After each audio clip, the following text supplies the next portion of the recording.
બાંગ્લાદેશમાં ઘણા સમયથી આપણને એક ગંભીર સમાચારો મળી રહ્યા છે. હિન્દુઓના મંદિરો તૂટી રહ્યા છે, હુમલાઓ થઈ રહ્યા છે, હિન્દુઓ ઉપર અત્યાચાર થઈ રહ્યા છે, કતલ થઈ રહી છે હિન્દુઓની.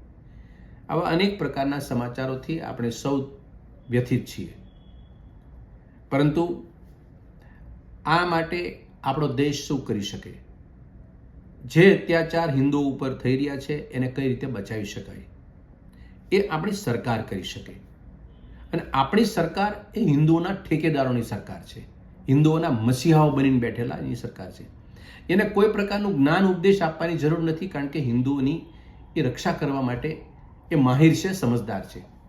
પણ મને એ નથી સમજાતું કે ગુજરાતના શહેરોની અંદર આ હિન્દુઓની અત્યાચાર ઉપર જે ઘટના ઘટી રહી છે, જે બીના બની રહી છે બાંગ્લાદેશમાં, એમાં અહીંયા જુલુસ નીકળી રહ્યા છે, રેલીઓ નીકળી રહી છે. આપણી વ્યથા હોવી જોઈએ, આપણે દુઃખી છીએ એ બાબતની આપણને ચિંતા 100% હોવી જોઈએ. પરંતુ અહીંયા આગળ ગુજરાતની ભૂમિમાં કે દેશની ભૂમિમાં રસ્તા ઉપર હિન્દુ સમાજને પ્રભાવિત કરીને, એને ઉશ્કેરીને બાંગ્લાદેશના હિન્દુઓનું ભલું થઈ જવાનું છે. આ રાજનીતિ છે. ભારતીય જનતા પાર્ટીની સત્તા મેળવવાની ને સત્તામાં ટકી રહેવાની રાજનીતિનું આ એપિસેન્ટર છે, આ મુખ્ય સ્ત્રોત છે. 2014ની લોકસભાની ચૂંટણી ભારતીય જનતા પાર્ટીની અને એના સમર્પિત પક્ષોના તમામ આગેવાનો એ ચૂંટણી સભાની અંદર બોલતા હતા અને શિખામણ કોને આપતા હતા? તત્કાલીન યુપીએની સરકાર મનમોહન સિંહને આપતા હતા કે ચીન સામે લાલ આંખ કરવી જોઈએ અને પાકિસ્તાનમાં એક માથું વાઢીને આપે તો એના 10 વાઢી લેવા જોઈએ. આ હોશિયારી, આ ખુમારી, આ ખુદદારી, આ તાકાત, આ સુરવીરપણું આ દેશના પ્રધાનમંત્રી પાસે આજે નથી. આજે એ જ બાબતને લઈ એકના બદલામાં 10 કેટલી વખત વાઢીને આવી ગયા. આ દેશે લાલ આંખ કરી રડી રડીને, પણ પ્રધાનમંત્રીની આંખ લાલ ન થઈ. 4,500 ચોરસ કિલોમીટરનો કબજો એ ચીન ભારતની ભૂમિ ઉપર ગળી ગયો. આ તમામ સરવાળો એ હિન્દુઓના ઠેકેદાર અને હિન્દુઓના મસીહા બનેલા આ લોકોની નિગરાનીમાં દેશની પરિસ્થિતિ છે. પાડોશી રાજ્યની અંદર હિન્દુઓ એ દુઃખી છે, હિન્દુઓ ઉપર અત્યાચાર છે, એને લઈને તમારી સરકારે તો સીએએ અને એનઆરસીના કાયદા લાવવાની વાતો કરી દીધી.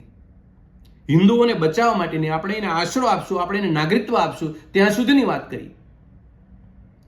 આ જ પરિસ્થિતિ સાચા અર્થમાં બાંગ્લાદેશના હિન્દુઓને મદદ કરવાની સૌથી મોટી બાબત અને પળ એ આજે છે કે બાંગ્લાદેશના તમામ હિન્દુઓને બચાવી અને ગુજરાતના કે દેશના અંદર એને શરણું આપો. ધાર્મિક મંદિરો ઉપર હુમલા થાય, અત્યાચારો થાય, છતાં દેશના પ્રધાનમંત્રી માત્ર ને માત્ર ભાષણો કરવા પૂરતા, હિન્દુઓના ઠેકેદાર બનવા માટે ભાષણ કરીને સ્પીચ આપવા પૂરતા એમની તાકાત વપરાય છે.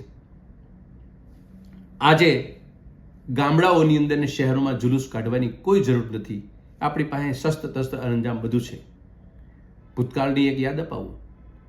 આપણા લોકોને કે રાજકીય પરિપ્રેક્ષમાં આપણી કૂટનીતિના ભાગે આ દેશનો વિકાસ થતો હોય, દેશનું ફલક મોટું બનતું હોય, દેશનો ભૂભાગ મોટો બનતો હોય અને કોઈ પાડોશી દેશ આપણી સાથે મસ્કરી કરે તો એનો અંજામ એક કૂટનીતિના ભાગે દેશના પ્રધાનમંત્રી લેનારા એ દેશના પ્રધાનમંત્રીને આજે યાદ કરવા પડે.